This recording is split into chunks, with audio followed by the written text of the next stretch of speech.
Fala pessoal, sejam todos bem-vindos ao nosso canal novamente. Meu nome é Augusto Bax, eu sou investidor do mercado de criptomoedas há pelo menos 400 bilhões de anos. E primeiramente, perdão aí pela demora para trazer um conteúdo para vocês. Eu sei que ontem o dia foi um pouco carregado, o dia foi de quedas infinitas e as pessoas estavam eufóricas e com medo, preocupadas, queriam saber o que estava acontecendo com o mercado.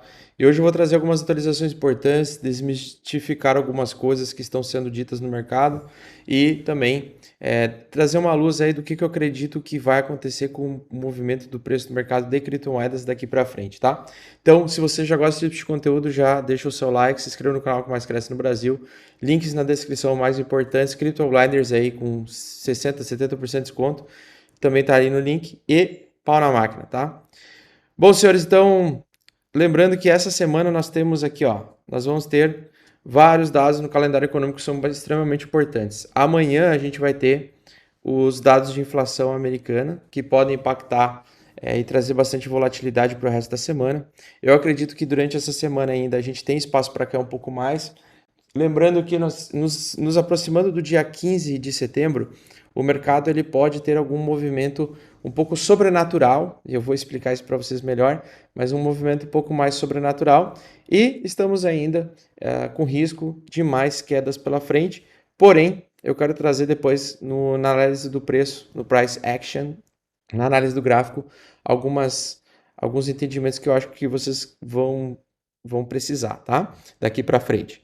Por quê? Porque mesmo em períodos de queda, podemos ter dias de alta para o mercado andar em ondas, né? Aquele pullback para o mercado faz um movimento de volatilidade ao longo dessa semana por dois principais motivos: a inflação dos Estados Unidos, a atualização da inflação dos Estados Unidos e o balanço do Fed, tá? Que geralmente vai trazer aí um cenário de mais queda pela frente, tá?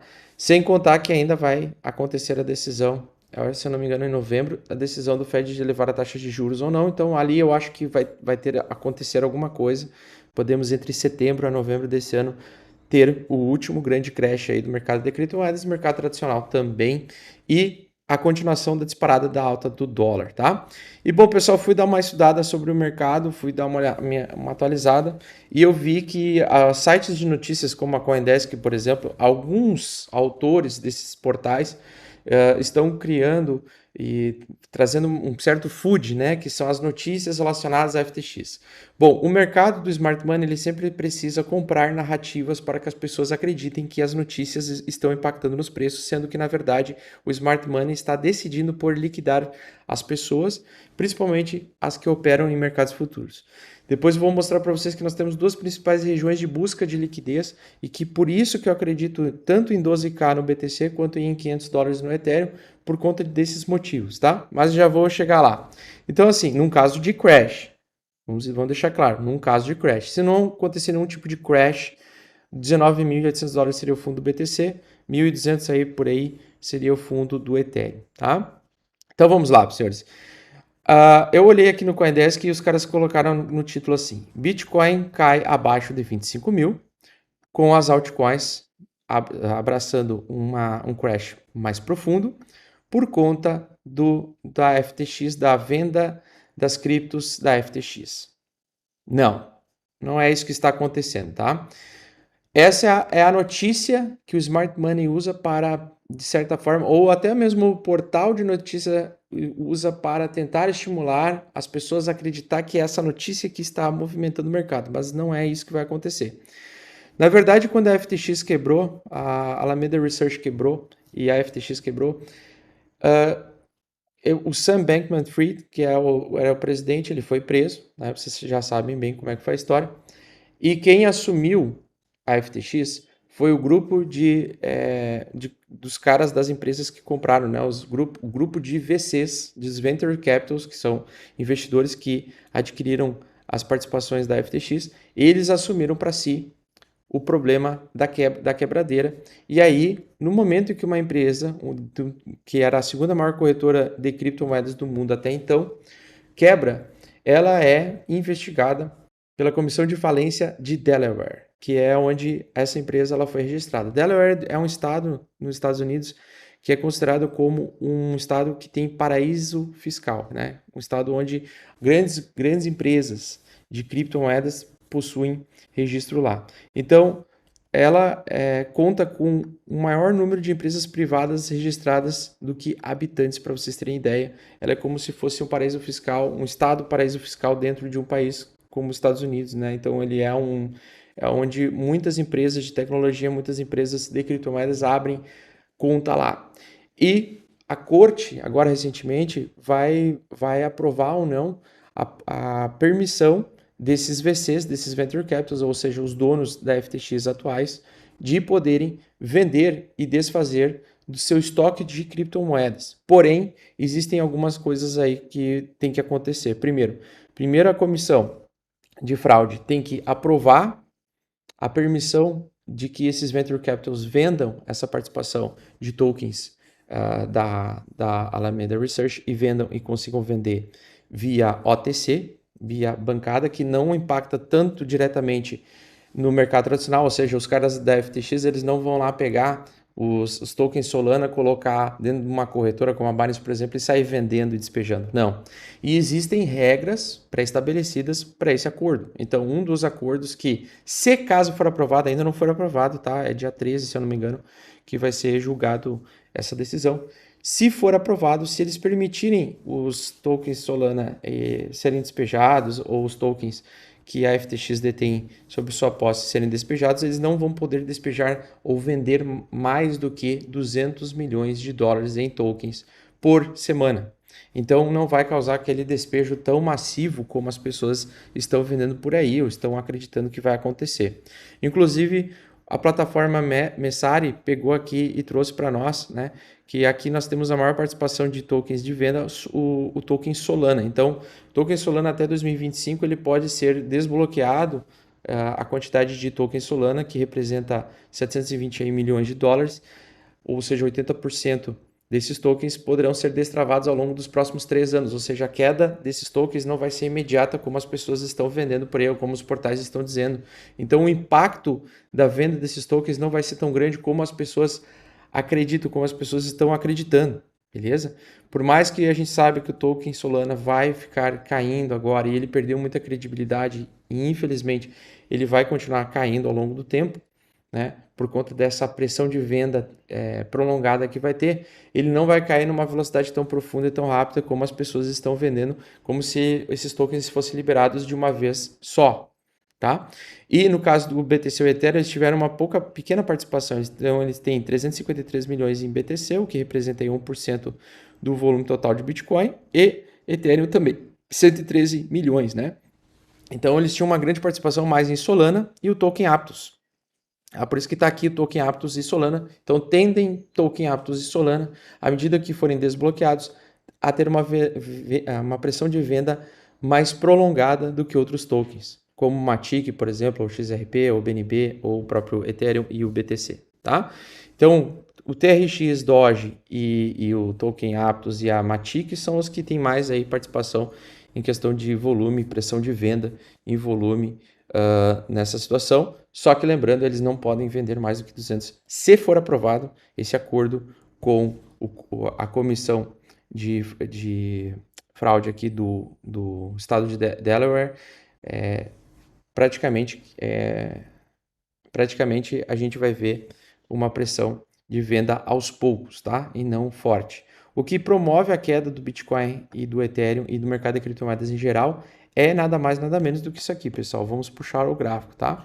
É o interesse, a quantidade da camada de liquidez existente, tanto em Bitcoin quanto em Ethereum, dos maiores investidores especulativos do mundo, tá?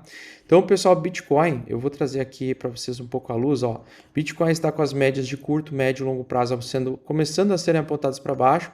Nós temos uma alta hoje que entrou uma força compradora na média 200, é logicamente uma defesa, é uma tentativa de defender essa posição da média 200 como um suporte.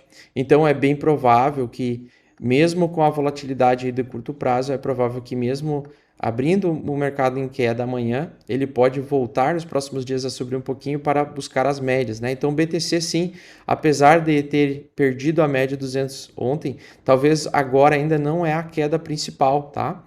Talvez a queda não aconteça logo amanhã. Talvez aconteça o crash, né? Já em setembro, mas é possível que com a barra de hoje, dependendo de como ela for fechar às 9 horas da noite no horário do Brasil, o mercado suba primeiro para fazer um pullback, talvez até liquide os apostadores de baixa aqui nos 28 mil, antes de fato vir rasgando a média 200 mais para frente, lá por outubro ou por novembro, tá? Então vamos ficar atentos a isso. A perda da média 200 é um fator determinante. Comentei com vocês que eu acredito que isso que isso iria provavelmente acontecer, mas lembrem-se sempre disso. Hoje nós estamos com um excesso de pessoas se alavancando, apostando na baixa. Então pode acontecer do mercado primeiro nos próximos dias, depois do dia 15 de setembro começa a subir mesmo, tá? Para liquidar os apostadores de baixa que entraram nessa mínimas aqui, testa a resistência e depois, de fato, o mercado continua caindo, né? Lembrando que quando a gente está em uma fase de depressão, como nós estamos, essa é a fase final de uma queda antes do próximo bull market, nós temos o potencial de ver o mercado subir. O RSI também, ele tem o potencial de subir um pouco mais, vir até testar a região 60 do RSI, antes de novamente reverter. E o MACD, a mesma coisa, pessoal. Então, o MACD, a gente também tem o potencial no gráfico diário dele vir testar a região 0 do MACD e continuar a tendência de baixa. Enquanto ele está abaixo da região 0, nós estamos tendo apenas uma onda de alta para o mercado continuar caindo. Então, é o seguinte... dependendo dos dados do CPI amanhã, dependendo do que for estabelecido os dados de sexta-feira do Fed, a gente vai ter uma semana mais volátil, na minha opinião, ou seja, um movimento mais porradeiro bilateral, tá? Porém, o mercado, então, na minha opinião, vai cair primeiro forte para depois subir forte, liquidar os dois lados e depois dar a onda de alta que a gente possivelmente pode ter a partir do dia 15 aí de setembro, a gente vai realmente vir a trazer o BTC a 22 mil dólares, se ele já não cair direto, tá? Mas agora eu acho arriscado fazer qualquer operação vendida antes de esperar e aguardar um pouco o repique desse movimento, até porque eu ainda acho que vai ter uma busca de liquidez bilateral antes do mercado continuar derretendo, ou seja, eu acho que o mercado vai trazer uma alta de curtíssimo prazo para continuar, tá? E os 12K estão mais reais do que nunca. Por quê, pessoal? Porque se a gente for ver 25 mil dólares no período atual, seria uma queda de 50% disso, seria os 12 mil, né? E eu acredito que sim, em um período de crash, a gente pode ter uma queda de 50%, que somadas ao longo do semestre, né? Então, o segundo semestre, na minha visão, é um movimento de baixa, é um movimento de queda. Nós vamos ter uma limpeza, só que a média 400 ela está em 19 mil dólares. Então, eu não sei se o fundo vai ser em 19 mil dólares ou se realmente vai vir buscar essa liquidez. A única questão aqui é que nos 12 mil dólares, em outros sites, em dados on-chain, eu percebi que o maior liquidation price, a maior quantidade que tem mais de 20 bilhões de dólares para serem liquidados em contratos futuros caso o mercado caísse nessa região, estão em 12.800 dólares no BTC e em 550 dólares no caso do Ethereum. Por isso que são duas regiões em que o Bitcoin e o Ethereum, em caso de um crash, ele vai buscar. Porque é ali o que o Smart Money vai limpar todos os vendedores de uma só vez e depois nunca mais a gente vai ver o Bitcoin e o Ethereum nesses patamares de preço. Então, em um caso de crash, caso aconteça os 500 dólares por unidade, tente aproveitar de comprar os 500 dólares por unidade e 12 mil dólares e 800 na corretora. O que eu diria para fazer? Passivamente, abra uma ordem de compra, coloca dinheiro numa corretora e abra uma ordem de compra e coloque nessas regiões. 12.800 no BTC e 550 dólares no caso do Ethereum, para que você tenha a chance de poder capturar uma possível busca de liquidez, um crash até dezembro desse ano, tá? Porque na minha opinião, o crash vai acontecer entre setembro a dezembro. Não sei a data, não sei se vai de fato acontecer, mas se acontecer, são essas regiões, 12.800, BTC e Ethereum, 550 dólares em caso de um crash. Então é uma ordem passiva que você deixa na corretora, se acontecer, aconteceu, se não acontecer, está tudo bem também. Não espere para o momento certo para comprar, já vai comprando aos poucos, uma vez por semana, vai se expondo principalmente BTC, por quê? Porque se a aprovação dos ETFs do BTC acontecer no dia 10 de janeiro de 2024, a gente já pode ter uma grande reação de alta, tá? Então, nós temos, por exemplo, o token Aptos, que está ali sendo listado como um dos possíveis que vai para venda, né? Também tentando formar fundo, né? É possível que a gente venha a ter um pullback depois do dia 15 de setembro, pessoal, até meados de outubro, tá? Então, é possível que a gente tenha um período de alta de pullback, por quê? Porque várias criptomoedas já estão muito descontadas, já estão em sobrevenda muito forte. Eu não entraria em operações apostando na baixa agora, tá? Então, fechei ontem no lucro forte, não entraria apostando na baixa neste exato momento. Eu vou aguardar agora um possível pullback, um possível movimento de alta de curto prazo de alguns dias, para depois o mercado vir despejar com mais força. Qual é o mês em que mais tem relevância para nós em dados macroeconômicos e no geral, tá? Novembro. Novembro, para mim, é o mês mais importante de um ciclo de um mercado. É ali que aconteceu o crash de 2019, é ali que aconteceu grandes movimentos de queda e reversão majoritária de tendência, novembro de cada ano, nesses períodos mais tensos. E numa fase de depressão, como a gente não tem previsibilidade do que vai acontecer, eu diria para tomarem bastante cuidado, porque no mercado em baixa é um mercado difícil de você operar, pois eles existem pullbacks muito fortes, principalmente nas altcoins, antes do mercado derreter. Às vezes a cripto que derreteu 90%, ela volta a ter uma alta de 50%, que é apenas um movimento para o mercado depois cair mais. Tá? Então, por exemplo, se ele subir daqui agora, Aptos, subir daqui até aqui, ó, já são 33% de alta em um mês, às vezes 40 dias, tá? Que acontece para o mercado depois vir derretendo. Então parece uma alta pequena, mas é uma alta forte. Um pullback, às vezes, é uma alta forte que já é responsável por liquidar os apostadores de baixo. Tá? Então, um pequeno movimento no gráfico pode ser um grande estrago na tua conta, principalmente se você estiver apostando na ponta errada no momento em que está acontecendo o pullback, certo? Optimism, a mesma coisa, bateu fundo duplo aqui no curto prazo, tende a vir a testar as médias. Nesse reteste de médias é que eu digo assim, cara, pode acontecer do mercado subir para te liquidar, para te tirar do jogo, tirar do game, mesmo que você esteja apostando corretamente na queda, ele te tira do jogo e simplesmente o mercado entrega depois mais queda pela frente. Tá? Então, acho que agora o risco de apostar em queda nos ativos é muito grande para você se expor a tamanho risco, beleza? Porque as quedas ontem foram muito fortes. Geralmente, quando nós temos algumas altcoins com quedas de 10% em um dia, é interessante realizar. Por quê? Porque é uma queda muito forte. Tá? E o mercado geralmente não anda sem parar, ele anda às vezes numa direção muito rápida, mas num caso de fase de depressão, não. Num caso de fase de depressão, ele tem muitas pullbacks de alta, por isso que eu tomaria bastante cuidado. E no total do tamanho do mercado de criptomoedas, então prova-se que o mercado já virou, eu estava correto na minha tese, mas lembrem-se, pessoal, o mercado anda em ondas, ondas. Nunca se esqueçam disso, ondas.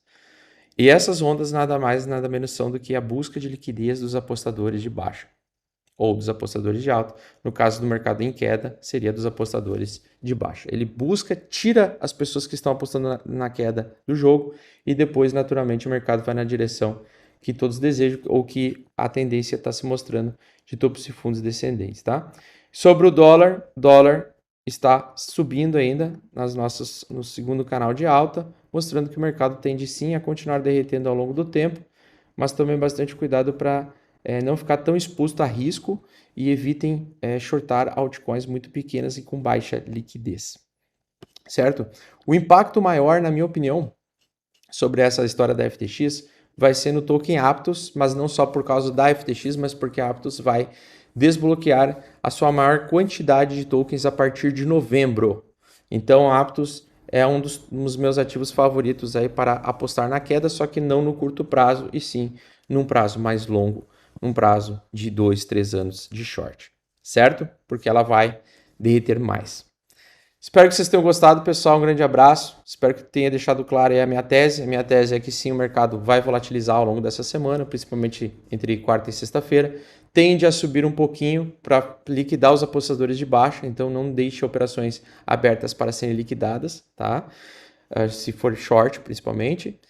Quem tiver inputs, realize as puts, coloque o lucro no bolso e aguarde um momento para ver então como o mercado vai reagir a partir de agora, porque provavelmente a partir do dia 15 de setembro a gente vai ter um movimento de alta de curto prazo, o mercado como um todo vai subir para depois vir para liquidar os apostadores de baixa e depois andar na direção que eu acredito que é de queda forte. Beleza? Espero que tenham gostado, um grande abraço, tamo junto e até a próxima. Valeu, pessoal!